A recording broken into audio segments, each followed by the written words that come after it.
2000 انسانوں کے قاتل کو بالآخر گرفتار کر لیا ہے۔ یہ درندہ نفسیاتی مریض تھا۔ یہ روتے بلکتے رحم کی زندگی کی اپیل کرتے لوگوں کی نہ صرف جان لیتا بلکہ ان کی ساتھ ساتھ ویڈیو بھی بناتا اور اس طریقے سے یہ اپنی تسکین حاصل کرتا۔ پھر یہ ان ویڈیوز کو اپنے سوشل میڈیا پلیٹ فارمز کے اوپر، ٹک ٹاک کے اوپر یا پھر اس کے جو دیگر پلیٹ فارم سے وہاں پر یہ ان کو وائرل کر دیتا۔ السلام علیکم، ڈی ایس ڈیجیٹل میں ایک نئے ویلوگ کے ساتھ میں ہوں زبیر امان۔ ناظرین، اس وقت سوڈان میں مسلسل کئی سالوں سے جو خانہ جنگی کی صورتحال بنی ہوئی ہے، اس کی وجہ سے کئی معصوم شہریوں کی جانیں جا چکی ہیں۔ ان جانیں قربان کرنے والے لوگوں میں معصوم بچے ہیں، خواتین ہیں، بوڑھے ہیں، جوان ہیں، اور اس خانہ جنگی کی وجہ وہاں پر زمین کے اندر جو سونا ہے، جو معدنیات ہیں، جو وسائل ہیں، وہ ہیں۔ ایک طرف سوڈانی فورسز ہیں اور دوسری طرف RSF ہے۔ دونوں کی ایک ہی کوشش ہے کہ کسی بھی طریقے سے یہاں پر ہم اپنی حکومت قائم کریں، یہاں پر صرف ہمارا راج ہو، یہاں پر جو بھی وسائل ہیں ان کے اوپر ہمارا قبضہ ہو۔ تو اس وقت یہی وجہ ہے کہ وہاں پر مسلسل کئی روز سے، ویسے تو اس لڑائی کو، اس خانہ جنگی کو 30 برس گزر چکی ہیں، مگر ابھی تک وہاں پر امن قائم نہیں ہو سکا۔ اس وقت پھر سے وہی صورتحال بنی ہوئی ہے۔ کئی گروپس متحرک ہیں جنہوں نے کئی لوگوں کی جانیں لی ہیں۔ وہاں پر روزانہ کی بنیاد پر فائرنگ کی آوازیں آتی ہیں، عمارات جل رہی ہیں، گھروں کو آگ لگائی جا رہی ہے۔ جو بے گناہ نہتے وہاں کے رہائشی ہیں، جو شہری ہیں، انہیں گولیاں ماری جا رہی ہیں۔ اور آپ نے اس حوالہ سے کئی ویڈیوز بھی سوشل میڈیا کے اوپر دیکھی ہوں گی جو کہ مسلسل سوڈان سے آ رہی ہیں۔ تو الفاشر کا یہ ایک قصاب جو کہ ابو لولو کے نام سے مشہور ہے، اس نے اپنا حلیہ ایسا بنا رکھا ہے جیسے کسی فلم کا کوئی ویلن ہوتا ہے۔ لمبے بال، مونچھیں، ہلکی داڑھی اور پھر یونیفارم RSF کی۔ ایک طرف RSF کی جانب سے یہ کہا جاتا ہے کہ ہمارا اس سے کوئی تعلق نہیں ہے، یہ قاتل ہے۔ دوسری طرف RSF خود ایسی ہی کئی ایکٹیویٹیز میں ملوث رہی ہے اور ابھی تک ملوث ہے۔ اب جب اقوام متحدہ کی جانب سے یا پھر عالمی سطح پر جب یہ پریشر بنا اور پھر وہاں سے تنقید کی گئی کہ یہ جو سوڈان کے اندر قیامت برپا ہے، اس کو روکا جائے یا پھر اس کے پیچھے RSF ہے، تو ان کی جانب سے اس ابو لولو کو گرفتار کر لیا گیا اور پھر اس کی ایک ویڈیو بھی وائرل کی گئی۔ اس ویڈیو میں یہ تھا کہ اس کے سامنے کچھ معصوم لوگ ہوتے ہیں اور وہ اس سے اپنی زندگی کی بھیک مانگ رہے ہوتے ہیں، مگر یہ ہنستے ہوئے ان کو گولیاں مارتا ہے اور پھر ساتھ ساتھ ان کی ویڈیو بھی بناتا ہے۔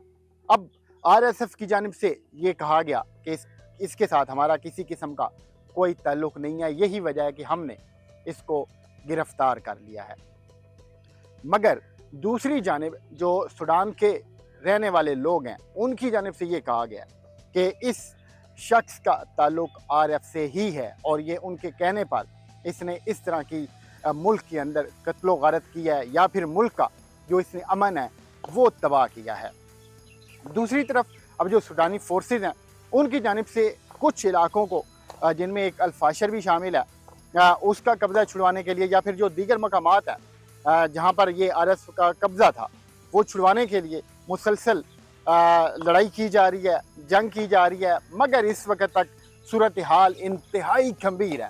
وہاں پر اس وقت خون کی ندیاں بہہ رہی ہیں۔ لگے گا یوں دیکھ کر کہ جیسے یہ مٹی ہے یا پھر سرخ مٹی ہے، مگر دراصل یہ کئی سوڈانیوں کا خون ہے جو کہ ناحق بہا جا رہا ہے، صرف اور صرف ان معدنیات کے پیچھے، صرف اور صرف ان وسائل کے پیچھے اور صرف اس سونا کے پیچھے۔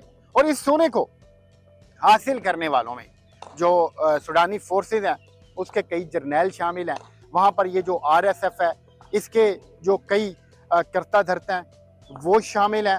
اور پھر ان لوگوں کا طریقہ واردات یہ ہے کہ یہ اس سونے کو غیر قانونی طریقے سے وہاں پر جو بچے ہوتے ہیں، جو ورکر ہوتے ہیں، ان کو یہ قید کرتے ہیں، ان کو یہ گرفتار کرتے ہیں، پھر مائنز پر لے جاتے ہیں اور وہاں سے پھر یہ سونے کو نکلوایا جاتا ہے اور اسے غیر قانونی طریقے سے مختلف ممالک میں اس کی سمگلنگ کی جاتی ہے، جیسے کہ دبئی ہو گیا، سعودی عربیہ ہو گیا، رشیا ہو گیا۔ یہ وہ ممالک ہیں جن کی اپنی نظریں اس ملک اور اس ملک کے سونے کے اوپر اور اس ملک کے وسائل کے اوپر ہیں، اور وہ چاہتے ہیں کہ ہم جتنا ہو سکے یہاں سے سونا نکال لیں۔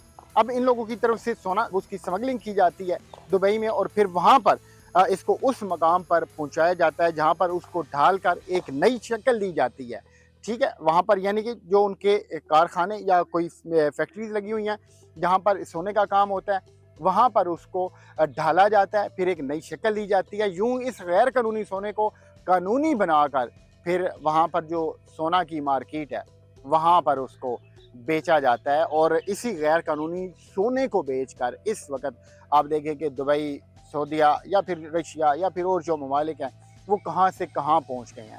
تو اس وقت سوڈان کی یہ صورتحال ہے، اور پھر یہ جو ابو لولو تھا اس نے اعتراف کیا کہ قریباً 2000 سے زائد اس نے لوگوں کا قتل عام کیا ہے۔ یہ وہ چیز ہے جو کہ اس نے اپنے ایک ویڈیو بیان میں بتائی۔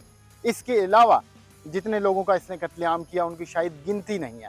اور پھر جو اقوام متحدہ کا ایک ادارہ ہے اس کے مطابق 60,000 سے زائد لوگ سوڈان سے نقل مکانی کر چکے ہیں، یعنی کہ ان حالات کو دیکھتے ہوئے انہوں نے اپنی جانوں کو بچاتے ہوئے وہاں سے نقل مکانی کرنے کو ترجیح دی۔ یہ ایک چھوٹی سی سروے تھا جو کہ سامنے آیا تھا کہ 60,000 لوگ اس وقت سوڈان کو الوداع کہہ چکے ہیں اور وہاں سے یہ جا رہے ہیں ادھر ادھر، اور ابھی تک یہ نقل مکانی جاری ہے کیونکہ لوگ اپنی زندگیوں کو اور اپنے بچوں کو زندگیوں کو محفوظ بنانا چاہتے ہیں۔ وہ ملک جو کہ سونے کے خریدار ہیں وہاں پر بڑی بڑی بلڈنگز بن چکی ہیں، عالیشان محل بن چکی ہیں، مگر وہ ملک جس سے یہ سونا نکالا جاتا ہے وہاں پر غربت ہے، وہاں پر تنگی ہے، وہاں پر بھوک ہے، وہاں پر افلاس ہے، وہاں پر کچے گھر ہیں، اور وہاں کے بچے اب بھی بھوک سے پیاس سے بلک بلک کر مر جاتے ہیں۔ تو اس وقت یہ صورتحال بنی ہوئی ہے، اور سوڈان ایک اسلامی ملک ہے، وہاں پر زیادہ تعداد مسلمانوں کی ہے، مگر یہ جو سونے کا لالچ ہے یہ کئی بے گناہوں کی جان لے رہا ہے۔ تو یہ تھا آج کا ویلوگ، ملتے ہیں اگلی ویڈیو میں، اللہ حافظ۔